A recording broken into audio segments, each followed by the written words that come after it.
अक्सर मेरे साथ ऐसा होता है कि मैं कोई काम कर रही हूँ और मैंने कैमरा नहीं लगाया है, वो काम में मैं सक्सेसफुल हो जा रही हूँ तो बस वो टिप्स मिस कर जाती हूँ, आप लोगों तक पहुँचा नहीं पाती हूँ। तो इसीलिए आज इस वीडियो में ना आप लोग कह सकते हो कि एक तरीके का ये एक्सपेरिमेंटेड वीडियो है और साथ ही साथ कैमरे लगाकर कैप्चर किया है मैंने।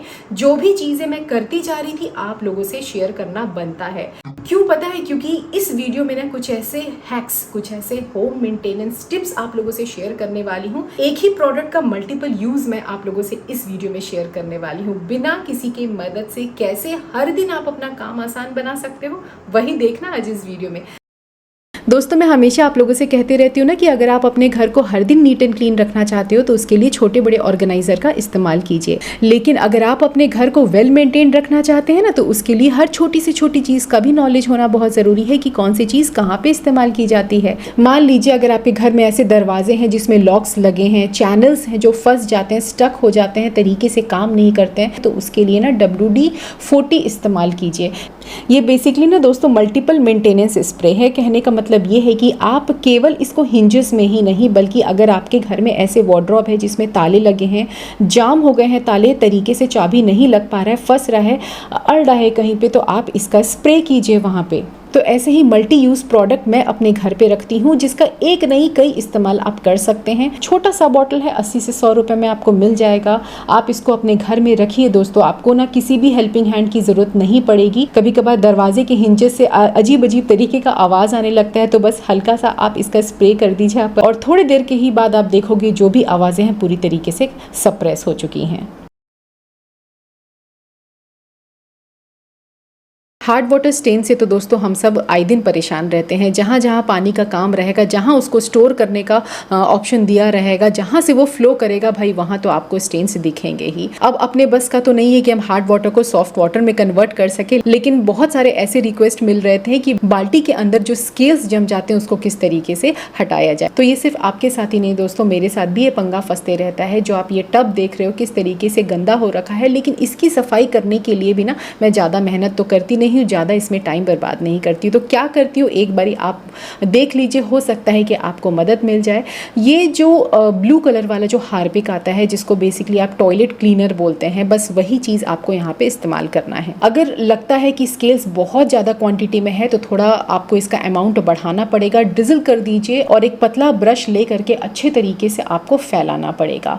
थोड़ी देर के लिए आप इसको छोड़ दीजिए। देखिए मैंने ना 20x में आपको ये वीडियो दिखा रही हूँ, काफ़ी फास्ट फॉरवर्ड मुझे करना पड़ा है, लेकिन आधे से 1 घंटे रखने के बाद आप देखना आपको ज़्यादा मेहनत बिल्कुल करने की ज़रूरत नहीं है, ना ज़्यादा घिसाई रगड़ रगड़ के करने की ज़रूरत है, ना ही आपको इसमें एफर्ट देने की ज़रूरत है। हल्का सा बस जो भी ऊपर लगा रहता है ना वो ब्लू हार्पिक का, वो बस आपको छुड़ाना है। आप स्प्रे कर दीजिए और देखिए ये बिफोर एंड आफ्टर लुक मैं आप लोगों से शेयर कर रही हूँ किस तरीके से ये हार्डनेस को कट कर दिया है। जो मेरा टब पहले अजीब तरीके का दिख रहा था, बुरा दिख रहा था, अब ये पूरी तरीके से चमचमाता हुआ लग रहा है, पूरा सफ़ेद हो गया है। इसका बॉटम पार्ट आप देख ही सकते हैं।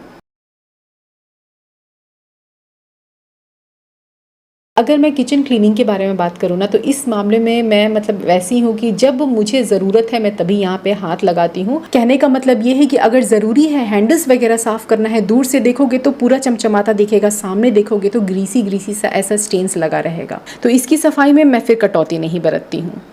मैं दोस्तों आप लोगों से कोई DIY सोल्यूशन नहीं शेयर करूंगी। जैसे ये छोटू वाला कोलगेट अगर आपके पास है, वाइट कोलगेट, तो आप वो ले लीजिए। ब्रश में हल्का सा वाइट टूथपेस्ट लगा लीजिए और जैसे हम अपनी दांतों को ब्रश करते हैं ना, बिल्कुल वैसे ही आपको इन सारे हैंडल्स के कॉर्नर में ब्रशिंग करनी है। और ब्रिस्टल्स जो है ना अपने काफ़ी शार्प होते हैं, तो जो साइड का जो एजेस हैं, जो भी फंसी हुई ग्रीसी गंदगी है वो सारे के सारे निकल जाएंगे। एक और चीज़ दोस्तों आप यहाँ पे नोटिस करोगे कि आपका जो हैंडल है इसका शाइन बिल्कुल वैसा का वैसा रहेगा।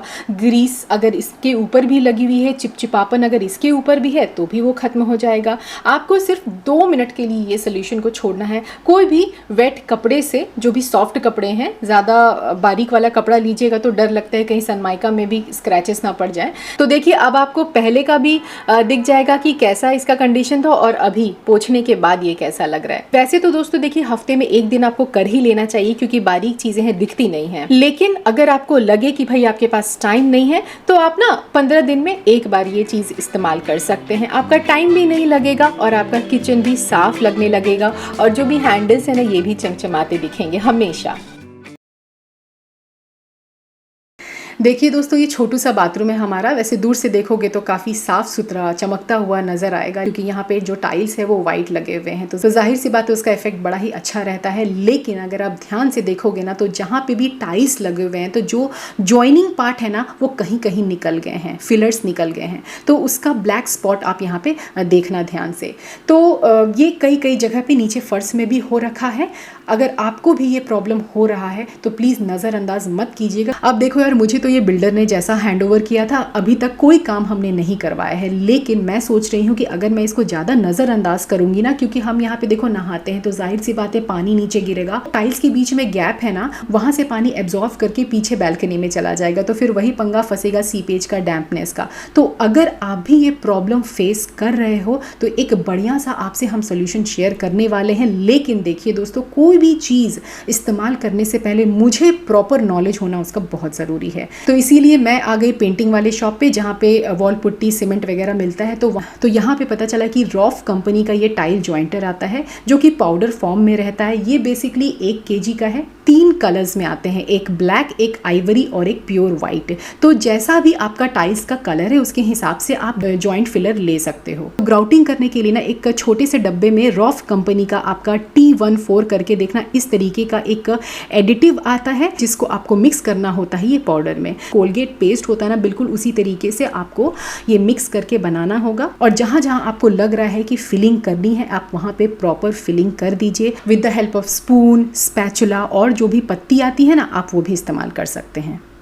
तो पहले जो टाइल्स देखने में काफ़ी बेकार सा ब्लैक स्पॉट्स नज़र आते थे, इसको फिल करने के बाद ना बहुत ही अच्छा स्मूथ फिनिश आता है, शाइन आ जाता है आपके टाइल्स में। लेकिन अगेन मैं आपको यही चीज़ बोलूँगी कि ये कोई परमानेंट सोल्यूशन नहीं है। जिस तरीके से वॉल ब्रेक करता है, आप वॉल पुट्टी से उसको रिकवर करते हो, बस उसी तरीके से टाइल्स का भी आपको ख्याल रखना पड़ेगा। जहाँ जहाँ जब आपको लगे कि फिल करने की ज़रूरत है, आप ये पैकेट को अपने ही घर पर रखिए, टचअप दे दीजिए। और देखिए दोस्तों, जो मैंने 1 kg का पैकेट परचेज किया था ना, वो केवल बाथरूम में ही नहीं, अगर आपको लगता है कि 3 BHK के मकान में, 4 BHK के मकान में जहाँ पे भी टाइल्स के बीच में जो फिलर्स निकल गए हैं, आप इसके मदद से आप ग्राउटिंग खुद से ही कर सकते हैं। अगर आप बाहर से बंदे बुलाएंगे ना तो वही सेम मटेरियल वो इस्तेमाल करेंगे, लेकिन आपको चार्ज एक्स्ट्रा पे करना पड़ेगा। तो इट्स बेटर कि थोड़ा मैनुअली आप इसको कर लीजिए। आफ्टर ऑल यार, घर हम लोग बनाए हैं तो जाहिर सी बात है यही सब मेंटेनेंस तो रहता है।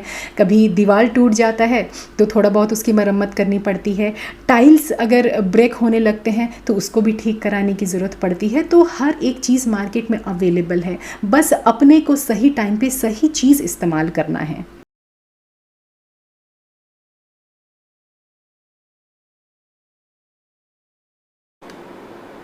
अच्छा, माइका को क्लीन करने के लिए ना ऐसे बहुत सारे रिक्वेस्ट मिल रहे थे।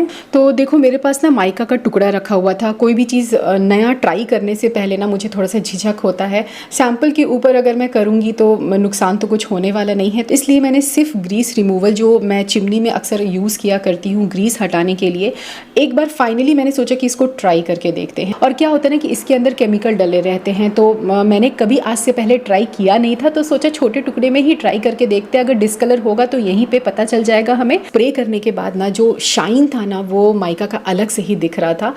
तो अब मैं थोड़ा सेटिस्फाई हो गई हूँ कि इसको इस्तेमाल करने के बाद माइका को कुछ भी नहीं होने वाला है। और देखो, मैंने ब्राउन वाले माइका में इसको लगाया था। अब मैं जा रही हूँ, जो मेरा ब्लू कैबिनेट है ना क्रॉकरी का, उसी के ऊपर इसको लगाने वाली हूँ। देखिए दोस्तों, कितना बढ़िया से ना जो भी डस्ट वगैरह है, जो भी पार्टिकल्स है, वो अच्छे तरीके से रिमूव हो रहे हैं। और ये जो स्प्रे है ना, इसका एक खासियत और है कि ये ना स्टेन्स नहीं छोड़ते हैं। जैसे कभी कभार अगर आप कोलिन वगैरह भी इस्तेमाल करोगे ना, तो जैसे जैसे वो ड्राई होते जाएंगे हल्का फुल्का सा स्टेन्स आपको नजर आएगा। वैसे तो देखिए, महंगी चीज़ों पर ना जब कभी भी हम कुछ नया ट्राई करते हैं, मतलब काफ़ी रिस्क उठाने के बराबर है। लेकिन मैंने ठान लिया था कि मुझे कुछ ना कुछ तो चाहिए। ऑनलाइन भी अवेलेबल तो है पॉलिश, लेकिन इंस्टेंट कुछ अगर आपको चाहिए तो एक्सपेरिमेंट करना ज़रूरी है।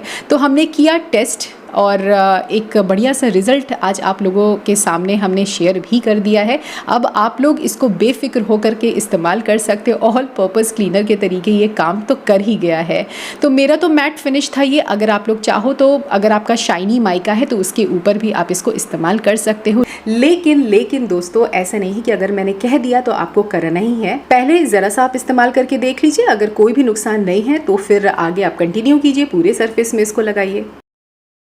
अच्छा, साफ़ सफाई करने के बाद ना उस एरिया को ऑर्गेनाइज करना बहुत ही रीज़नेबल रेट में, लेकिन हाँ एलिगेंट लगे, रिच लुक आए, तो उसके लिए ना सबसे पहले दिमाग में क्या आता है, यार थोड़ा सा अफोर्ड करके हम चीज़ें खरीद लेते हैं। यहाँ पे यही चीज़ मैं आप लोगों से शेयर कर रही हूँ कि देखिए, अगर आपके पास कोई कार्डबोर्ड इस तरीके का पड़ा है, आई मीन जो गत्थे वाला जो बॉक्स होता है, अगर रिसाइकलेबल है तो आप उसको कर लीजिए। जो 10 रुपये वाले गिफ्ट रैपिंग शीट आते हैं ना, उसको इसके ऊपर लगा लीजिए। और जो भी चीज़ हम बनाते हैं ना वो अट्रैक्टिव होना बहुत ज़रूरी है। यहाँ जो आप 2 ओपन कैबिनेट देख रहे हो ना, यहाँ पे ज़्यादातर मैं चॉकलेट्स वगैरह रखती हूँ, जो सेंटेड परफ्यूम्स आते हैं या सेंटेड जो कैंडल्स रहते हैं ना, वो यहाँ पे रखती हूँ। जब कभी भी मुझे स्प्रे करना होता है रूम फ्रेशनर, तो मैं यहीं से इस्तेमाल कर लेती हूँ। तो सिंपली कुछ रखने के पर्पज़ से चीज़ों को आप मत बनाओ, एज एन ऑर्गेनाइज़र इसको मत बनाओ। 4 लोग अगर आते हैं देखते हैं तो उसके दिमाग में ना क्यूरियोसिटी क्रिएट कर दो, ऐसा कुछ आप बनाओ कि लोग पूछें कि भाई इसने यहाँ पे क्या क्या चीज़ें इस्तेमाल किया है। लगे कि ये जो 10 रुपए वाला चीज़ आपने यहाँ पे इस्तेमाल किया ना वो काफ़ी महंगा है। तो जितनी भी चीज़ आप देख रहे हो ना, सभी के सभी DIY किए हैं, मैंने अपने हाथों से बनाया है। खासकर ये जो आप वॉल हैंगिंग देख रहे हो जूट वाला, ये मैंने आई थिंक कुछ 6 या 7 महीने पहले बनाया था। सिंपल कार्डबोर्ड पे बनाया था, देखने में अच्छा नहीं लग रहा था क्योंकि ना कार्डबोर्ड आप देखोगे तो थोड़ा मुड़ा हुआ है, तो इसीलिए इसको वॉल पे अभी तो मैं लगाऊंगी नहीं, बस डेकोरेशन के पर्पज़ से मैंने इसको यहाँ पे रखा हुआ है। कैसा लग रहा है आप लोग बताना ज़रूर। तो चीज़ें जब कभी भी हम DIY करते हैं ना, तो एक तो हमारा पैसा भी बचता है, मन में संतुष्टि भी मिल जाती है कि हाँ जो हमने बनाया है ये काफ़ी खूबसूरत बन के आया है। खुद सेटिस्फाई रहेंगे ना तो हम दूसरों को भी सेटिस्फाई कर पाएंगे। आज मैं बहुत ही ज़्यादा खुश हूँ क्योंकि ये जो डाइनिंग एरिया का मुझे मेक ओवर करना था, काफ़ी दिन से मैं सोच रही थी कि किस तरीके से इसको एग्जीक्यूट किया जाए। फाइनली हिम्मत मिलने के बाद, आइडियाज़ मिलने के बाद आप तक ये पहुँच पाया है। कुछ प्रोडक्ट्स ऐसे होते हैं ना जिसके बारे में अपने को नॉलेज नहीं होता है, हम लोग इस्तेमाल ही नहीं कर पाते, जबकि वो अपना काम काफ़ी आसान बना देते हैं। और कई बार ऐसा होता है कि कुछ लोगों को डर लगता है कि कहीं ये प्रोडक्ट इस्तेमाल करने से अपना नुकसान ना हो जाए, ठीक है, पैसे की बर्बादी ना हो जाए। तो बेफिक्र हो करके जो ये वीडियो में आप लोगों से शेयर किया गया है ना, हर एक चीज़ का यूज़ अगर फिर भी आपको लग रहा है कि डाउट है उसमें, तो देखो घर का सवाल है, घर के मेंटेनेंस का सवाल है, इसीलिए कमेंट करना मत भूलिएगा। अगर आप लोग हमारे चैनल में नए हैं ना, तो आपको करना क्या है, सब्सक्राइब ज़रूर कर लीजिएगा, बाजू में बेल बटन है उसको प्रेस करना मत भूलिएगा। चलिए फिर मिलते हैं एक अलग सा वीडियो लेकर के। Till then take care, bye bye. बहुत ज़्यादा गर्मी है।